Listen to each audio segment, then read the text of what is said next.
ጣፋጩ የቸኮሌት መንደር።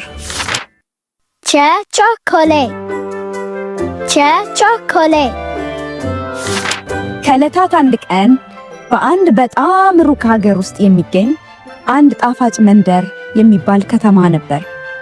በከተማው ውስጥ ያሉ ነገሮች በሙሉ ከጣፋጭ ነገሮች ነው የተሰሩት። የሎሊፖፕ ዛፎች፣ ከቸኮሌት የተሰሩ ቤቶች፣ ከሁሉም በላይ አንድ የሚፈስ በጣም ደስ የሚል የቸኮሌት ወንዝ አለ። ነገር ግን በከተማው አንድ ሕግ አለ። ከቸኮሌት ወንዙ ማንም ሰው ከሚያስፈልገው በላይ መውሰድ አይችልም የሚል። ሁሉም የመንደሩ ነዋሪዎች ሕጉን ተከትለው ስለሚኖሩ የቸኮሌት ወንዝ ሁል ጊዜ ሙሉ እንደሆነ ሳይደርቅ ለረጅም ጊዜ ይኖር ነበር። በመንደር ውስጥ የምትኖር አንድ ሃና የምትባል በጣም አስተዋይ ልጅ ነበረች። እሷና ቤተሰቦቿ ከቸኮሌት ወንዝ የሚወስዱት የሚበቃቸውን ብቻ ነው። አንድ ቀን ጠዋት ሃና ወንዙ መጠኑን ቀንሶ አየችው። ወንዙ በጣም ቀስ እያለ ነበር የሚፈሰው። ወደ ቤቷ ተመለሰችና እናቷን ለምንድነው ወንዙ መጠኑ የቀነሰው ብላ ጠየቀቻት።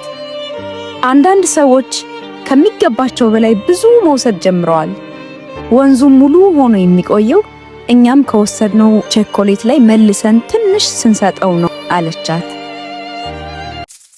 የዛን ቀን ከሰዓት አንድ አዲስ ልጅ ወደ ጣፋጩ መንደር መጣ። በሕይወቱ የቸኮሌት ወንዝ አይቶ አያውቅም ነበር። እናም ወንዙን ሲያየው በጣም ተደሰተ። ከዚያም በጣም ትልቅ ባልዲ ይዞ ከቸኮሌቱ ወንዝ ላይ ጠልቆ እየሮጠ ወደ ቤቱ ሄደ። በሚቀጥለው ቀን አዲሱ ልጅ ሲወስድ ያዩ ሰዎች ልክ እንደሱ በትልልቅ ዕቃ ወደ ቤታቸው ቸኮሌት ማመላለስ ጀመሩ።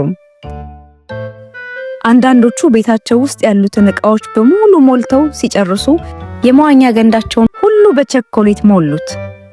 አንዳንዶቹ ደግሞ ፋውንቴን ሳይቀር በቤታቸው ሰሩ። ከዚያም የቸኮሌት ወንዝ እየቀነሰ ሄዶ አንድ ቀን ጠዋት ሙሉ በሙሉ መፍሰሱን አቆመ። ጣፋጩ መንደር ጣፋጭ መሆኑን አቆመ። የሎሊፖፕ ዛፎቹ ደረቁ። የቸኮሌቱ ቤቶችም በጣም ደበዘዙ። የመንደሩ ነዋሪዎችም በቀረችው ትንሽዬ ቸኮሌት እኔ ነኝ የምወስደው እያሉ ይጨቃጨቃሉ። ሃና ይሄን እያየች ተክዛ ቆማ እያለ እናቷ ያለቻት ትዝ አላት። ወንዙ ሙሉ ሆኖ የሚፈሰው እኛ ከወሰድነው ቸኮሌት ላይ መልሰን ለወንዙ ስንሰጠው ነው ያለችው። ከዚያም ሃና አንድ ሐሳብ መጣላት። በቤታቸው ውስጥ ያስቀመጡትን ቸኮሌቶች በሙሉ ሰብስባ ከእንጨት የተሰራ ትንሽዬ ጀልባ ላይ አስቀመጠችና ወደ ደረቀው የቸኮሌት ወንዝ ወስዳ አስቀመጠችው። በመንደሩ ላይ ያሉ ሰዎች ተሰብስበው እያዩ ነበር። በመጀመሪያ ምንም ነገር አልተፈጠረም ነበር። ትንሽ ቆይቶ ትንሽዬ ቸኮሌት መሃል ላይ መፍለቅ ጀመረ። ይህን ያዩ የመንደሩ ሰዎች በጣም ተደሰቱ። ሃናም ወደ ሰዎቹ ዞር አለችና ትንሽ ቸኮሌት ጨምረን ለወንዙ ብንሰጠው ሙሉ በሙሉ ሊመለስ ይችላል አለቻቸው። ከዚያም አንድ በአንድ የመንደሩ ሰዎች ወደ ወንዙ እየመጡ ያላቸውን ቸኮሌት ማስገባት ጀመሩ። ወዲያውኑ የሚጣፍጥ የቸኮሌትና የከረሜላ ሽታ መሽተት ጀመረ። ወንዙም ቀስ እያለ እየሞላ ከበፊቱ በላይ በጣም ቆንጆ ሆኖ መፍሰስ ጀመረ። አዲሱ ልጅም መውሰድ ብቻ ሳይሆን መስጠትም እንዳለበት ተማረ። ከሃና ጋር በጣም ጥሩ ጓደኛ ማቾች ሆኑ። የጣፋጩ መንደር ሰዎች በየዓመቱ የቸኮሌት ቀን ማክበር ጀመሩ። በዚያን ቀን ወንዙ ሁል ጊዜ ሙሉ ሆኖ እንዲፈስ ለማድረግ ያላቸውን ቸኮሌት ለወንዙ የሚሰጡበት ቀን ነው እንጂ ከወንዙ አይወስዱም። ከዚያን ጊዜ በኋላ የቸኮሌት ወንዝ ደርቆ አያውቅም። Wow, that was a fun story. Now, let's explore some fun questions. Look at these letters on the screen. One of them appeared in our story. Can you find the right letter? Ne. Oops, that's not it. try again. Look carefully at all the letters. Chair, Yes, that's right.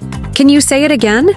chair, Amazing. Can you say all family members of this letter? 자, 주, 지, 자, 제, 지, 저. That's perfect. Can you say it again? 제, 주, 지, 자, 제, 지, 저. Now, let's see if you remember our story. What was the story about? Unicorn. Not quite. Think back to the story. The chocolate wins. Yes, that's right. Can you say that again? 제 chocolate. 제 chocolate. Perfect! Now, let's practice writing the letter. Can you draw it in the air with your finger? Awesome. Write today's letter in the comment if you learned something new today. If you enjoyed the video, don't forget to like and subscribe to the channel. I'll see you in the next video.